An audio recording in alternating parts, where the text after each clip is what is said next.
सभी साथियों को मेरा नमस्कार। स्वागत है आप सभी का आज 2 जुलाई के जनसत्ता विश्लेषण में। आइए शुरू करते हैं आज का जनसत्ता विश्लेषण। प्रथम पृष्ठ पे आज हमारे सामने राजनीतिक खबरें हैं जिसमें हम नहीं जाएंगे। इसके अलावा जो नए कानून पास हुए हैं, भारतीय न्याय संहिता और भारतीय नागरिक सुरक्षा संहिता, भारतीय साक्ष्य अधिनियम, इसको लेकर खबर है। बहुत ही तारीफ़ की जा रही है इन कानूनों की, तो कहीं आलोचना भी हो रही है। तारीफ़ इस बात की हो रही है कि बहुत सारे अपराधों में या न्यायिक प्रक्रिया में एक समय तयबंद कर दिया गया है कि अब उस समय के अंदर अंदर ही उस उस केस का निपटारा करना पड़ेगा। देश में 3 नए आपराधिक कानून सोमवार को लागू हो गए। इससे देश की आपराधिक न्याय प्रणाली में दूरगामी बदलाव आएंगे। नए कानूनों के तहत आपराधिक मामलों में फैसला मुकदमा पूरा होने के 45 दिन के भीतर आएगा और पहली सुनवाई के 60 दिन के भीतर आरोप तय करे जाएंगे। हालांकि जो मामले पहले दर्ज किए गए हैं उनमें अंतिम निपटारे एक संबंधित पुराने कानूनों के तहत मुकदमा चलता रहेगा। इसमें ख़ास बात यह है कि सरकार ने एक जो ड्यूरेशन है वो तय कर दिया है। ड्यूरेशन कि कोई भी केस फाइल होगा, वो चाहे क्रिमिनल हो या सिविल हो, वो 45 डे 60 डे मतलब एक अवधि के अंदर अंदर उसको हमें निपटारा करना ही पड़ेगा। मतलब इससे क्या होगा, जो जुडिशियल पेंडेंसी है, मुकदमे सालों साल चले जा रहे हैं, तारीख पे तारीख आई जा रही है ऐसा कुछ भी नहीं होगा, सब कुछ तय तरीके से होगा। इसके अलावा कुछ आलोचनाएं भी हैं, आगे जानेंगे उसके बारे में, आगे पृष्ठ पे सब बताया हुआ है। इसके अलावा कोई विशेष खबर नहीं है। चीफ ऑफ आर्मी स्टाफ ने ज्वाइन कर लिया है और आज के संपादकीय में बात करेंगे स्थानीय तपिश से बढ़ती दुश्वारियाँ, और एक ऊपर कल्प मेधा में बहुत बढ़िया ये कोटेशंस होती हैं। बिना प्रशंसा किए किसी को प्रसन्न नहीं किया जा सकता और बिना असत्य भाषण किए किसी की प्रशंसा नहीं की जा सकती। जॉनसन साहब ने ये अपनी बात कही है। आज के लेख में स्थानीय तपिश से बढ़ती दुश्वारियों में अखिलेश आयुर्ध जी द्वारा बात करी है। धीरे धीरे हो रहे ऋतु चक्र में बदलाव को वैज्ञानिक इंसानी मनमानी का परिणाम बता रहे हैं। उनके मुताबिक बेतरतीब तथाकथित विकास की वजह से आज जलवायु परिवर्तन की समस्या आई है। इसे देश दुनिया में अनेक नई समस्याएं आए दिन पैदा हो रही हैं। इससे ऋतुओं का स्वभाव ही नहीं, बहुत कुछ बदल गया है। गर्मी का दौर लंबा चलने लगा है और शीत में कपकपाती हुई ठंड महसूस होती है। वहीं पे वर्षा ऋतु भी जब बरसती है तो अलग ही विकराल रूप देखने को मिलता है। साथियों, बहुत सही बात करी है। देखिए, प्राकृतिक जो चक्र होता है, साइकिल होती है, वो तो हमेशा ऐसी होती रहेगी, कभी ज़्यादा गर्मी कभी कम। मगर आजकल समस्या क्या हो गई है, जो मैन मेड पॉल्यूशन है उसने या तो इन नेचुरल एक्टिविटीज़ को बहुत तेज़ कर दिया है या धीमा कर दिया है। तेज़ कर दिया है इंटेंसिटी को, धीमा कर दिया है इनके ट्रांजिशन को। ठीक है, मैन मेड पॉल्यूशन की वजह से इसके देखिए, क्लाइमेट तो अर्थ का समय समय पर चेंज होता रहा है। इसमें इतिहास में पढ़ेंगे, जियोलॉजी में, तो हमें पता लग जाता है। मगर वो जो नॉर्मल साइकिल होती है वो हमने कहीं ना कहीं ब्रेक करके और शॉर्ट कर दी है। अब जल्दी चेंजेस देखने को मिल रहे हैं। क्लाइमेट सेंट्रल की स्लीपलेस नाइट्स की रिपोर्ट में मुताबिक 18 से 23 के बीच दिल्ली के अलावा पंजाब, जम्मू कश्मीर, कर्नाटक, महाराष्ट्र और तमिलनाडु के शहरों में वर्ष में करीब 50 से 80 ऐसी अतिरिक्त रातें दर्ज की गई हैं जब तापमान 25 डिग्री सेल्सियस को पार कर गया है। मतलब रातें भी गर्म हो गई हैं। ये जलवायु परिवर्तन का असर है जो लोकल वार्मिंग के रूप में देखा जा रहा है। एक बहुत ही बढ़िया टर्म यूज़ करा है हमारे लेखक साहब द्वारा, लोकल वार्मिंग।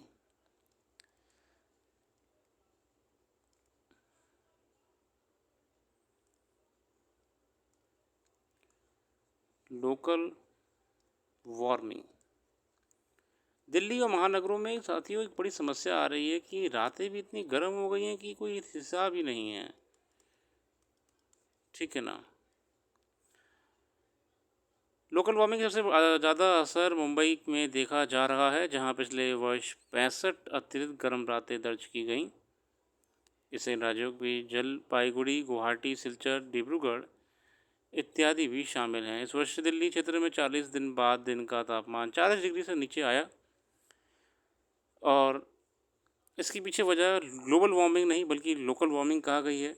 असल में एक आपको टर्म बताऊं मैं, अर्बन हीट आइलैंड होता है। उसको आप मेरी वेबसाइट पर जाकर सर्च करिएगा, पता लग जाएगा मैं कहना क्या चाह रहा हूँ। Urban heat island. अब क्या होगी ना, जिन शहरों में ना इतना कंक्रीट से बना दिए हमने, बड़ी बड़ी इमारतें खड़ी कर दी हैं, नीचे से लेके ऊपर तक हमने एक अलग ही जाल बिछा दिया है, तो ये एक डोम जैसा बन गया है, हीट डोम जैसा बन गया है। यहाँ पे हीट ट्रैप हो जा रही है, हीट एस्केप ही नहीं हो पा रही है। देखिए बिल्डिंगों में एसी लगा दिए, ऊपर ऊपर AC AC AC AC AC, ये पूरी गर्म हवा यहाँ सब ट्रैप हो रही है। नीचे गाड़ियाँ चल रही हैं, दूर फैक्ट्रियाँ, हमारी फैक्ट्रियाँ धुआं कर रही हैं। हमने पूरा एक एक लोकल वार्मिंग, एक अर्बन हीट आइलैंड बना दिया है शहरों को। ये भी एक समस्या है। Centre for science and environment के दिल्ली, चेन्नई, कोलकाता और मुंबई में किए गए अध्ययन के मुताबिक उक्त शहरों के ग्रामीण इलाकों का तापमान शहरों की अपेक्षा 3 डिग्री सेंटीग्रेड तक कम हो रहा। मतलब महानगरों में ही जो गांव गांव वाले इलाके हैं, दिल्ली आप आउटर चले जाइए, मुंबई में आप आउटर चले जाइए, वहाँ पे 3 डिग्री तापमान कम मिला है। मतलब जो बाकी 3 डिग्री का गैप है वो हमारा क्रिएट करा हुआ है, ये बताना चाह रहे हैं लेखक साहब। बहुत अच्छी रिपोर्ट्स में ये बातें आती हैं, आपके लिए ज़रूरी हैं समझना। अगर गर्मी के 3 महीनों का आकलन करें तो पता चलता है कि स्थानीय स्तर पर पर्यावरण को ख़राब करने के लिए महज कल कारखाने, वाहन और पराली का धुआं नहीं बल्कि खनन से उड़ने वाली धूल भी काफ़ी हद तक जिम्मेदार रही है। हैरानी की बात है कि भूमाफिया और खनन माफिया का संरक्षण एनसीआर प्रशासन के जरिए होता रहा है, वरना यह वजह है कि दिल्ली के अरावली क्षेत्र में 200 किलोमीटर से सक्रिय खनन माफिया के खिलाफ कोई बड़ी कार्रवाई नहीं की गई है। अच्छा, धूल मिट्टी से क्या होता है? डस्ट पार्टिकल से साथियों समस्या है, डस्ट पार्टिकल से साथियों समस्या है हमें पर्टिकुलेट मैटर की, PM2.5। बहुत छोटे छोटे कण होते हैं, है ना। लंग्स प्रॉब्लम हो रही हैं, ब्रोंकिस प्रॉब्लम्स हो रही हैं। ये कण सस्पेंडेड होते हैं, ऊपर रुके रहते हैं एटमॉस्फेयर में। PM2.5 कंट्रीब्यूशन उतना ही है जितना कार्बन का होता है, जबकि उससे ज़्यादा है। इसके योगदान कहीं ना कहीं डस्ट पार्टिकल्स हवा में उड़ते उड़ते खनन माफियाओं की देन है, मगर उस पर कोई कार्रवाई नहीं करता है। एक अध्ययन के मुताबिक दिल्ली परिक्षेत्र में जलवायु परिवर्तन की एक वजह विद्युतीय कॉलोनियों का बनना है। वहीं कूड़े के पहाड़ों, लोहे और प्लास्टिक का हज़ारों टन कचरा जो इधर उधर बिखरा रहता है, उससे भी जलवायु का संतुलन बढ़ रहा है। स्थानीय स्तर पर पर्यावरण को बेहतर तरीके से संतुलित रखना बेहद ज़रूरी है। सवाल है कि बेतहाशा विकास के दौर में जब हम अपने कोटरों में ही कैद होकर रह गए हैं, तो क्या लोकल वार्मिंग से बढ़ रही दुश्वारियों को कम करने में अपना फ़र्ज़ निभाने के लिए आगे आएंगे?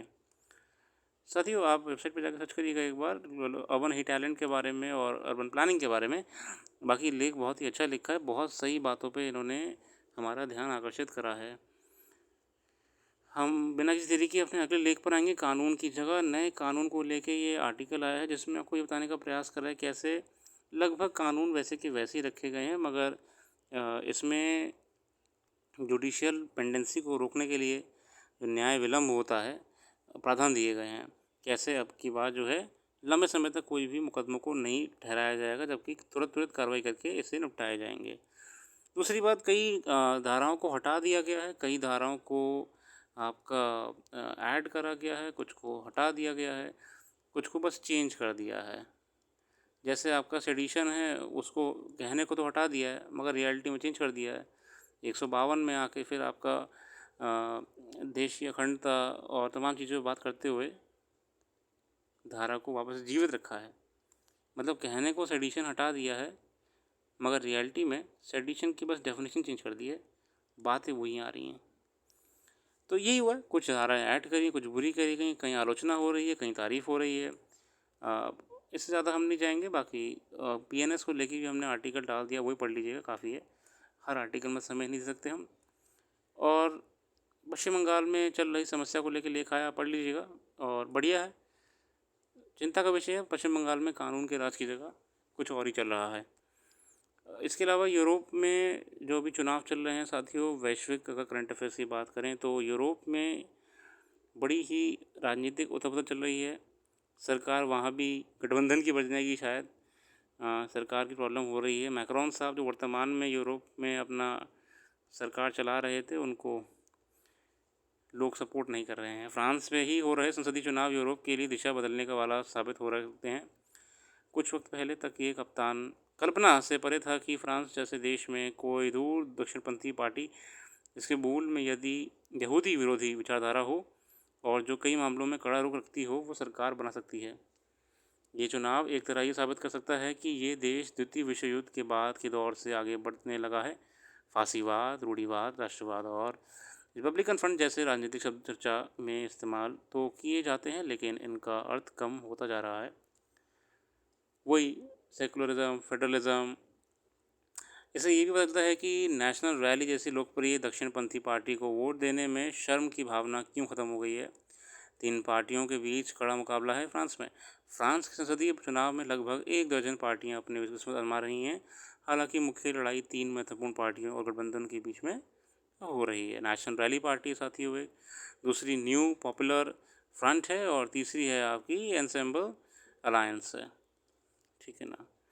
नेशनल रैली दूर दक्षिणपंथी पार्टी है जो हाल में यूरोपीय चुनाव में मजबूत प्रदर्शन के बाद फिलहाल चुनाव में आगे चल रही है। जो नेशनल रैली है वो आगे चल रही है। ठीक है ना।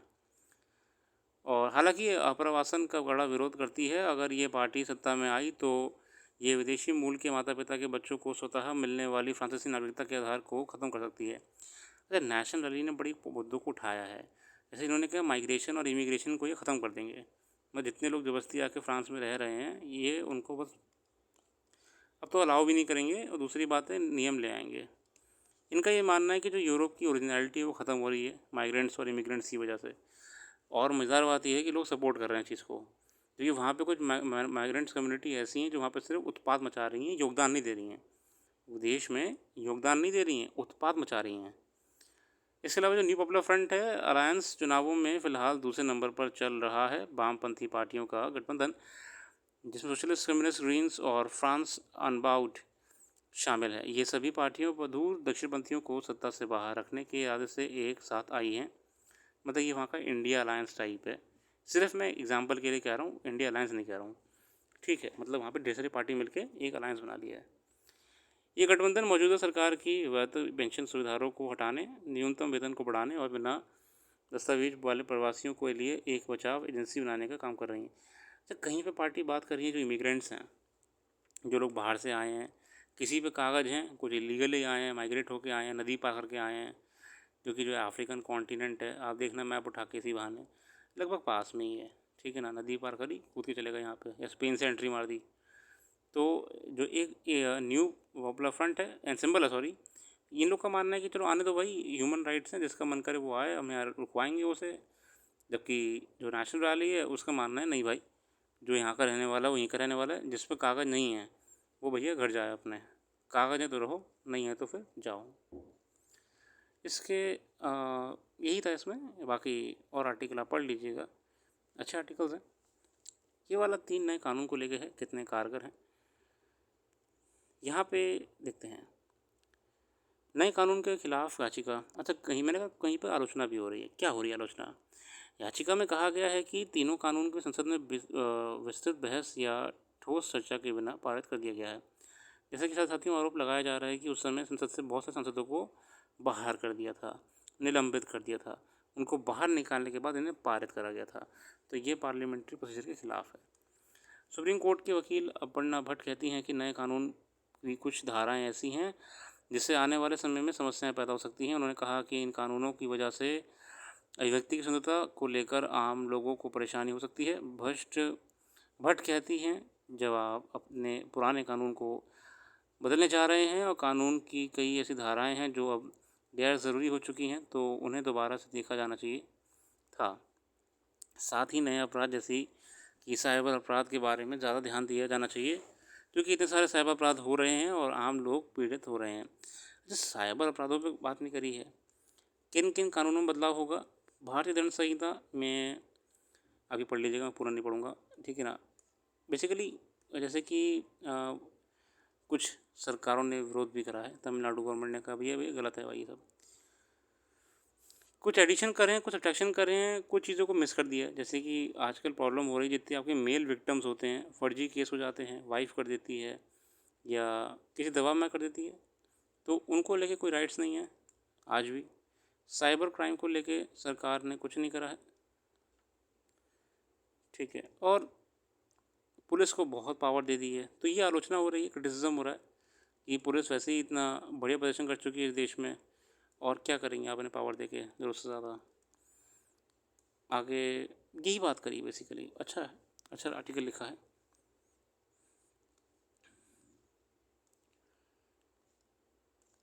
आगे देखते हैं खेल जगत की खबरें या और कोई खबर जो विशेष आई हो। अगर कि जो भी करंट अफेयर्स यहाँ पे डिस्कस नहीं कर पाए वो हमने वेबसाइट पे कवर कर दी है, आप वेबसाइट पे जाके देख सकते हैं, करंट अफेयर्स आपको वहाँ मिल जाएगी, ठीक है। और कुछ खास खबर मेरे को लगी नहीं यहाँ पे। ये है इंडोनेशिया के राष्ट्रीय पुलिस की 78वीं वर्षगांठ पर मार्च करते इंडोनेशियन पुलिस के जवान। आज के लिए इतना ही रखते हैं, अपना कीमती समय देने के लिए बहुत बहुत धन्यवाद।